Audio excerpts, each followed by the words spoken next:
Extension والے قانون کو ختم کر دیں اس NRO2 کے فیتے کر دیں گے. پچھلے 7 ماہ میں اس ملک میں کسی کو شک نہیں ہونا چاہیے NRO2 دیا گیا ہے اور آوازوں کو بند رکھنے کے لیے بدترین تشدد، بدترین بلیک میل. اور ابھی بھی اعظم سواتی کو آپ دیکھیں نا، اس بیچارے کا کیا قصور ہے؟ اس وقت تو پوری قوم کو اعظم سواتی کے ساتھ کھڑا ہونا چاہیے، سب اداروں کے ساتھ کھڑا ہونا چاہیے.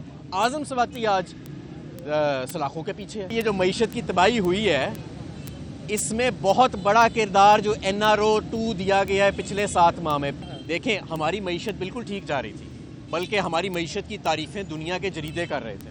ٹھیک ہے، کووڈ کے دوران بھی فیصلہ ہوا یا پتہ نہیں کیوں سازش کی گئی کہ اس کے چوروں کو لا کے مسلط کر دیا جائے گا. اور چوروں نے کیا کیا؟ انہوں نے اپنے کیس ختم کیے، معیشت بھی تباہ ہوگی، کیونکہ معیشت کی طرف تو نظر ہی کسی کے نہیں ہے. مجھے بتائیں پچھلے 7 مہینے میں کوئی منصوبہ، کوئی ریکوری، کوئی ریفارم میجر ہمارے سامنے آیا ہو؟ وہ جو اٹھ کے تقریریں کرتے تھے کہ مجھے پرچی دے دو جی، میں بتاتا ہوں گیس کیسے سستی کرنی ہے، میں بتاتا ہوں LNG کیسے خریدنا ہے. وہ کدھر گئے ہیں وہ سارے لوگ؟ اس میں تو بڑے صحافی بھی تھے، کدھر گئے ہیں آج؟ وہ نظر نہیں آتے.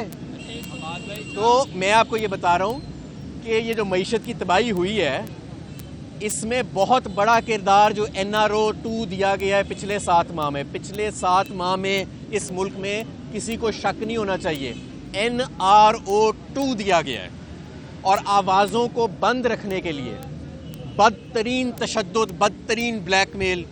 اور ابھی بھی اعظم سواتی کو آپ دیکھیں نا، اس بیچارے کا کیا قصور ہے؟ اس وقت تو پوری قوم کو اعظم سواتی کے ساتھ کھڑا ہونا چاہیے، سب اداروں کے ساتھ کھڑا ہونا چاہیے. اعظم سواتی آج سلاخوں کے پیچھے ہے. اچھا، یہ بتائیے گا، شہباز شریف صاحب آپ کو پہلے بھی مساق معیشت کی دعوت دے چکے ہیں. جس طرح ہم بتا رہے ہیں کہ معاشی حالت جو ہے وہ بہت بری ہے، اگر وہ آپ کو پھر دعوت دیتے ہیں کہ آئیں بیٹھیں پارلیمنٹ میں بیٹھ کے معیشت کے حوالے سے چیزیں بہتر کریں، تو کیا آپ؟ جی بالکل، جب الیکشن ہو جائیں گے پاکستان تحریک انصاف کی یا جس کی بھی حکومت آ جائے گی، اور اگر شہباز شریف صاحب الیکٹ ہو گئے اس پارلیمنٹ میں، جس کے چانسز کافی کم لگ رہے ہیں، تو ان کو ساتھ بٹھا لیں گے ہم کہ بھئی آپ بھی بتا دیں کیسے معیشت کا بیڑا غرق کیا تھا، تاکہ ہم وہ چیزیں ریورس کریں. یہ بتائیں کہ 3 سال تک پاکستان تحریک انصاف کی حکومت اور ان کا پیج ایک رہا، سارے معاملات بہترین چلتے رہے. کیا وجہ ہے کہ جس وجہ سے آپ کا وہ پیج پھٹا، آپ تو وہ بتانے سے قاصر ہیں؟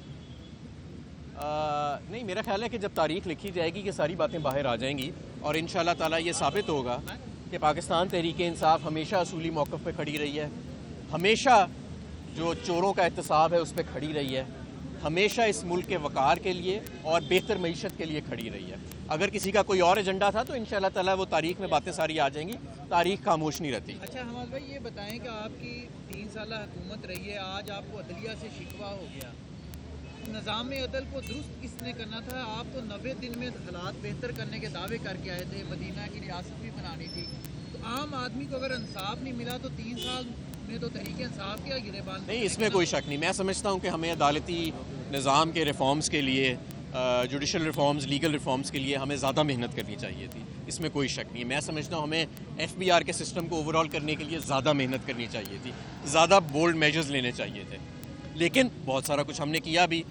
یہ ہمارے دور میں تو NRO2 یا نیب کا قانون پاس نہیں نہ ہوا، ہمارے دور میں ہی FATF کے سارے قوانین پاس ہوئے، ہمارے دور کے اندر ہی ایکسپورٹس جو ہیں وہ ریکارڈ سطح پہ چلی گئی، ہمارے دور میں ہی صنعت بلا وجہ ہی اتنی ترقی نہیں کر گئی، ہمارے دور میں ہی معیشت کووڈ کے دوران بھی اور اس کے اگلے سال بھی 6% پہ گرو کر گئی. تو بلا وجہ نہیں، بہت سارا کام ہوا بھی اور بہت سارا رہنے والا ابھی ہونے والا رہتا ہے.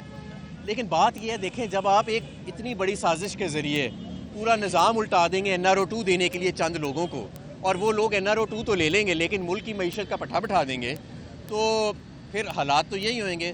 اب بھی وقت ہے، میں یہ سمجھتا ہوں ایک وقت آتا ہے معاشی میدان میں جب آپ کے پالیسی ٹولز انیفیکٹو ہو جاتے ہیں. ابھی وہ ٹائم نہیں آیا، وہ ٹائم لیکن آ جائے گا، کیونکہ دن بدن لوگوں کو نظر آتا جا رہا ہے کہ اس معیشت کے کوئی پیر نہیں ہیں. اور اگر اچھا مجھے یہ بتا دیں نا، چلیں جی انہی لوگوں کو رکھنا ہے، انہی چوروں کو مسلط رکھنا ہے، اس کے لیے پولیٹیکل انجینئرنگ بھی کرنی ہے، اس کے لیے ہر چیز کرنی ہے، PTI کو لوگوں پر تشدد بھی کرنا ہے، صحافیوں کو سب کچھ کرنا ہے، تو مجھے بتا دیں کہ ان کا پلان کیا ہے.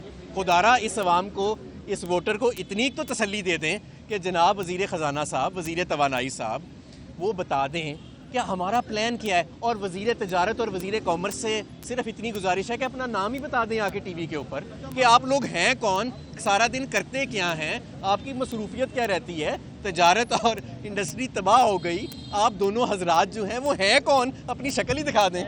صاحب یہ بتائیں کہ پرویز علی صاحب سے ملاقات نہیں ہو پا رہی عمران خان صاحب کی، اس کی وجہ مونوسلائی تو نہیں ہے کہ مونوسلائی کا انتظار کر رہے ہیں کہ مونوسلائی کے بغیر عمران خان صاحب پرویز علی سے نہیں ملنا چاہ رہے اور مودی سے بات کرنا چاہ رہے ہیں مونوسلائی سے؟ نہیں ایسی بات نہیں ہے۔ مونس علیہ صاحب بہرحال ہمارے لیے بڑے قابل احترام ہیں اور پاکستان مسلم لیگ کاف کا وہ ایک بڑے اہم رکن ہے۔ اگر وہ بھی پرویز علیہ صاحب کے ساتھ آئیں تو ظاہر ہے بہتر ہوگا، لیکن پرویز علیہ صاحب ایک وزادار آدمی ہیں، میرا نہیں خیال کہ وہ اپنا بیان دے کے ایسے پیچھے ہٹنے والے ہیں۔ آج بھی ان کا جو پیغام آیا ہے وہ اپنے بیان پہ قائم ہے اور عمران خان صاحب کے ساتھ کھڑے ہیں۔ یہ بتائیے گا، آپ نے کہا کہ تاریخ جو لکھے گی اس کو ساری دنیا یاد رکھے گی، اگر تاریخ دان یہ لکھ دے کہ رجیم چینج سے پہلے جنرل باجوہ بڑے محب وطن تھے، وہ بہت بہادر تھے، سپہ سالار تھے، اور اگر تاریخ دان یہ بھی لکھ دے کہ عمران خان نے ان کو تاحیات ایکسٹینشن کی آفر کی تھی، تو وہ تاریخ آپ مان لیں گے؟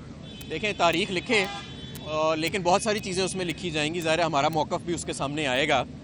اور دیکھیں جو آرمی چیف ہوتا ہے اس کے ساتھ ظاہر ہے کہ تمام لوگ جو ہیں وہ چلتے ہیں۔ آرمی چیف ہم نے تو نہیں نامینیٹ پہلے کیا تھا، کسی اور نے نامینیٹ کیا تھا۔ جب ہم آئے ہم نے بہترین تعلقات مینٹین رکھنے کی کوشش کی، اور میں سمجھتا ہوں کہ کچھ دیر تک تو انہوں نے کام کے اندر مداخلت یا ایسی کوئی معاملات کیے بھی نہیں تھے۔ بعد میں جا کے مجھے نہیں پتا کیا ہوا۔ سر دوبارہ حکومت ملی تو NRO 2 جو دینے والوں کو آپ سزا یا کٹہرے میں لائیں گے یا اس NRO 2 کے فیتے کر دیں گے ہم۔ بہت شکریہ۔ صاحب یہ بتائیے گا جاتے جاتے یہ جو ایکسٹینشن والا قانون بنایا گیا تھا، آپ کیا سمجھتے ہیں؟ میرا خیال ہے اس ایکسٹینشن والے قانون کو ختم کر دیں۔